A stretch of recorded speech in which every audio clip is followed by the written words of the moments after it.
First, the good news. The U.S. hasn't fallen into a recession. Even after more than a year of high interest rates, the economy has stayed surprisingly strong, stronger than most economists expected. But now, the bad news. The Fed still hasn't fully brought down inflation, and more analysts are saying the same thing. Interest rates might stay high for a while. That's left the housing market in limbo, like it's frozen in place.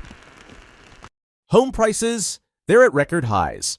And when you factor in income and mortgage rates, homes are actually less affordable now than they were during the peak of the 2006 housing bubble. Sellers, yeah, they're staying put. Because seriously, who gives up 3% for 7%? And supply?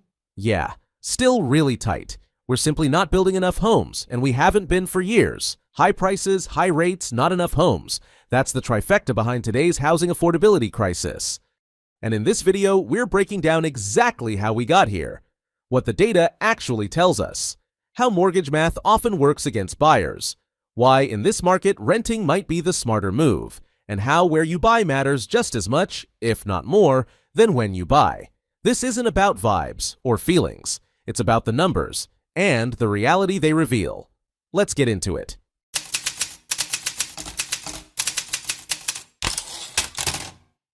Buying a home these days?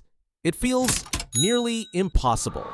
Housing affordability is collapsing, and this chart makes it painfully clear.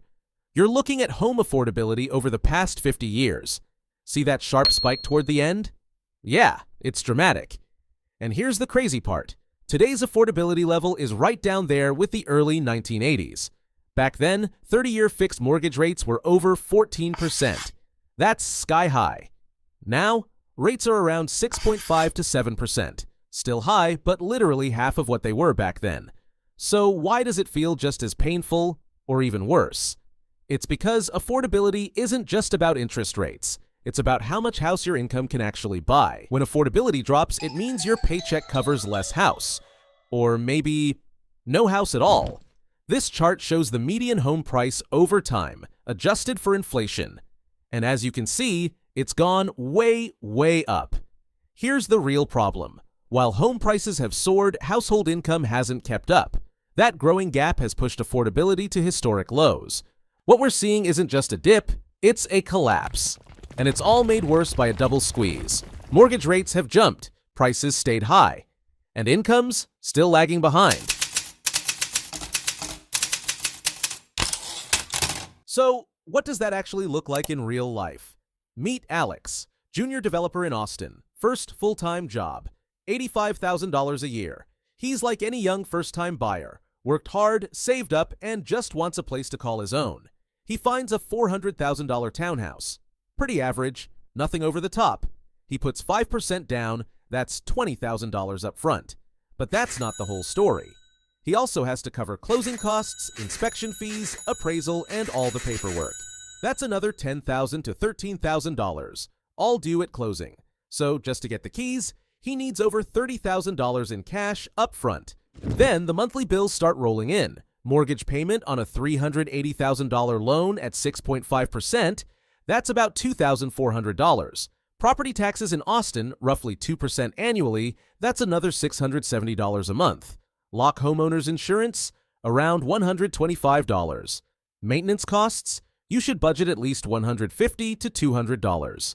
Altogether, it adds up to about $3,800 a month. Alex takes home around $5,300 after taxes, which means more than 70% of your income is now tied up in housing. One layoff, one emergency, and he is underwater. But the reality is, Alex isn't the exception. He's the new normal. Why is this happening? Well, first, wages just haven't kept up. Like we saw in part 1, over the past decade, inflation-adjusted incomes have grown by just 7%, while home prices have climbed by more than 60%. And Alex is caught right in the middle of it. Those ultra-low mortgage rates from 2021? Yeah, the 2.9% deals? Gone. Now we're talking 6 to 7%, which means monthly payments have basically doubled. Then there's the lock-in effect. People who got in early and locked down those low rates, they're not moving.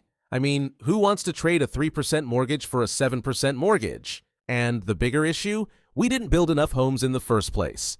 In the 2010s, construction lagged behind, And now we're dealing with zoning restrictions, labor shortages, and sky-high material costs.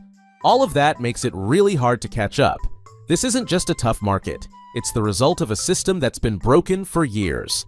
The dream of owning a home is still alive, but the math, it's never been this brutal.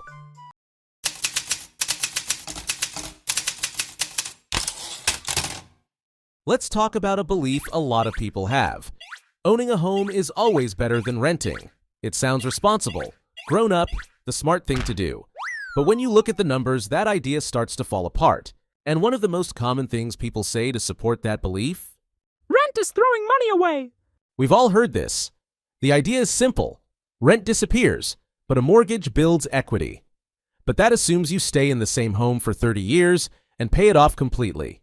Like, I'll get a 30-year fixed mortgage, live here forever, and one day, I'll own it outright. Sounds nice, but that's not how real life works. In the US, most people sell their home after just 13 years. They move for work, for family, for life, which means they sell before the loan is halfway paid, and when they buy again, they reset the clock. So how much equity do you really build in those first 13 to 15 years? Let's say you've got a $380,000 mortgage. After paying over $430,000 over 15 years, you've only built about $104,000 in equity. Why? Because mortgage payments are front-loaded with interest. In the early years, most of what you pay goes to the bank, not to owning the home. And just when you start making a dent, your lender calls, refinance now and save. Lower monthly payment? Sure. But they don't tell you the catch. You're starting over, again. New loan, new 30 years, new wave of interest. So that equity you thought you were building, it gets pushed further into the future, again. So that dream of building equity, it's not as guaranteed as people think, and yet, here comes the next promise. Buying a home is seen as the ultimate inflation play. It rises with prices, sometimes even faster. Sometimes, but not always. And definitely not as fast as people think. According to the Case-Shiller Index from 1987 to 2009, inflation-adjusted home prices rose less than 1% per year. That's over 2 decades, with booms and busts. Meanwhile, the S&P 500 averaged over 7% annually, even through recessions and crashes. And here's what's important today. Much of the home price growth people talk about, it already happened. Between 2020 and 2022, U.S. home prices surged nearly 40%. That kind of spike is historically rare and hard to repeat. So if you're buying now, you're not getting in early. You're buying after the big run-up, and that means the upside from here is probably limited. Unless you're buying at the perfect time and planning to stay put for decades, real estate doesn't always beat other investments, especially when you factor in taxes, fees, and maintenance. And even if you're okay with lower returns, there's another reason people give for buying. Rent keeps rising. Owning locks in your future. That's only partly true. Yes, with a fixed-rate mortgage, your monthly principal and interest stay the same. But that's just a slice of the total picture. Homeowners insurance, also climbing, especially with more climate-related risks. Maintenance and repair costs, completely on you. We're talking thousands of dollars at random times. A new roof, a broken water heater, a major pipe leak. You can't always plan for it, but you still have to pay for it. So if you own a home, you need more than just a monthly budget. You need emergency savings, often tens of thousands of dollars, just to handle the unexpected. That means even if you're building equity, you also have to keep a big cash cushion on the side. And that ties up capital you could have used elsewhere. Meanwhile, long-term renters usually face rent increases of just 2 to 3% a year, and their monthly payments are far more predictable. They don't have to replace a roof, fix a flooded basement, or negotiate with a contractor about tile grout and permits. From a financial planning perspective, renting gives you simpler, more stable cash flow, without the constant risk of surprise expenses.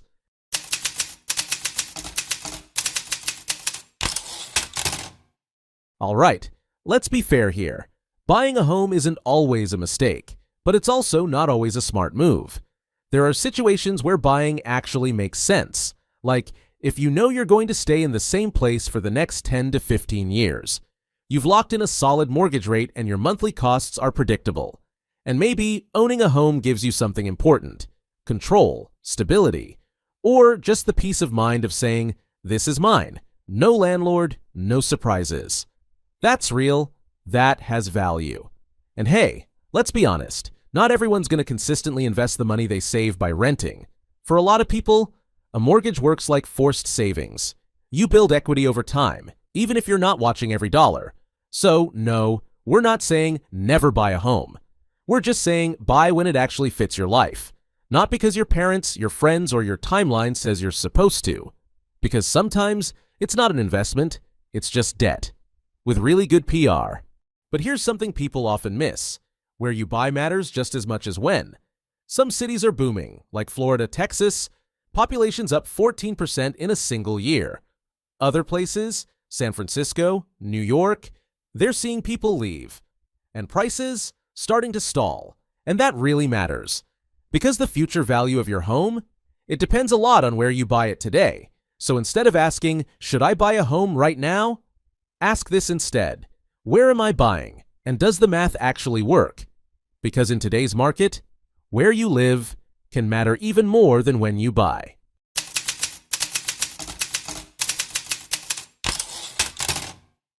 So here's the real talk. That old playbook, work hard, save up, buy a home, build wealth, doesn't always line up with how the world works today. Owning a home used to be a stepping stone to the middle class. But now, the numbers don't always add up. The truth is, homeownership can still be a smart move, but only when the math and the timing work for you, not for your parents, not for your friends. So maybe the question isn't, should I buy a home? It's, does this make sense for my income, my lifestyle, and the kind of flexibility I want? And if the answer is no, that doesn't mean you're behind. It means you're paying attention. Because in today's housing market, the smartest move isn't buying, it's understanding what you're really buying into. So, what's your take? Do you think buying still makes sense in today's market? Drop your thoughts in the comments. I'd love to hear your side. And if this helped you see things a little differently, hit like, share it with a friend, and subscribe. We break down real economics for real life. See you in the next one.